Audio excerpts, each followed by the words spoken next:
This is the family secret recipe revealed. One of my top favorite cakes, my grandmother's cake.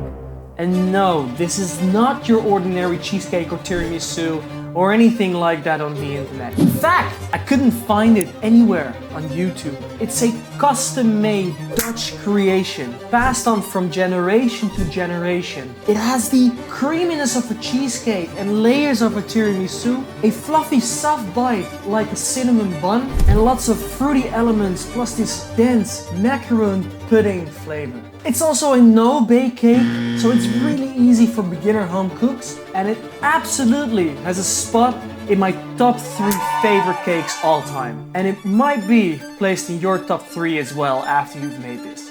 So let's go! This is one of those cakes that when you see it, you aren't sure how it's going to taste. But when you taste it, you are sold. It's pretty easy to put together and you do not need an oven. Here are all the ingredients, but I've also listed them in the description below.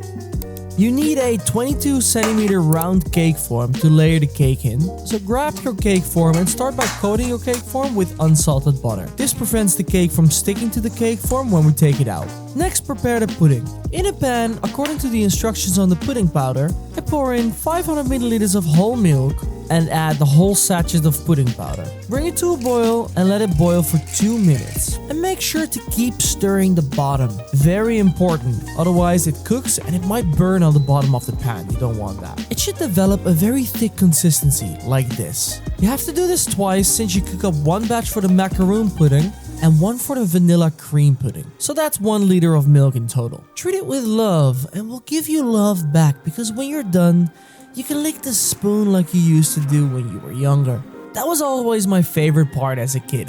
As long as you wash the spoon thoroughly when you use it again. Then cut up your ripe bananas and now it's time to layer the cake. On the bottom of the cake, form a layer of San Francisco Plain Biscuits or any other plain biscuits that you can find. And try to fill up the bottom with as many whole pieces as possible and then fill it up with crumbs and punch it down into a nice base for the cake. Then add the macaroons pudding on top and spread it out with a spatula and be gentle with the pudding. Next is a layer of airy biscuits, lady fingers.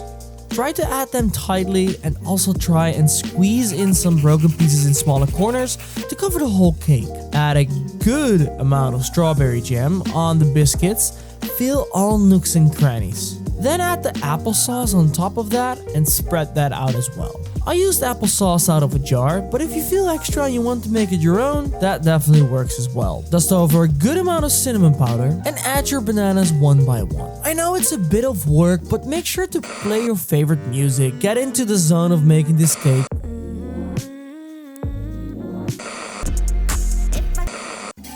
And if you can already feel that vibe, press that like and subscribe button.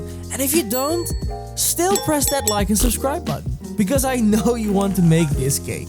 Then add one by one the lovely almond macaroons on top of the bananas, and then add the remaining jam on top of the macaroons as you did with the lady fingers. Fill all the nooks and crannies. Then add your vanilla cream pudding on top and spread that out as well. To finish the cake off, decorate the cake with whatever biscuit you feel like or have left. I designed our family sigil here because it's a requirement by our family law, otherwise they'll come and find me.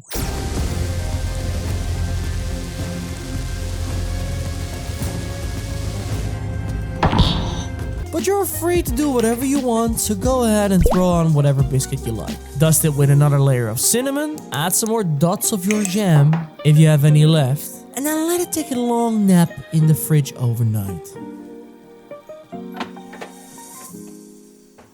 And then the next morning the cake is ready. Carefully take off the cake foam and look at this magnificent creation. That's Grandma's cake.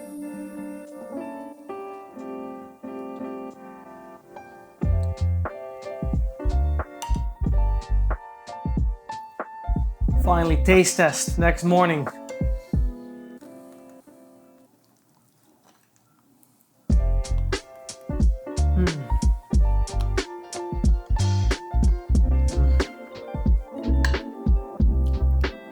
What can I say?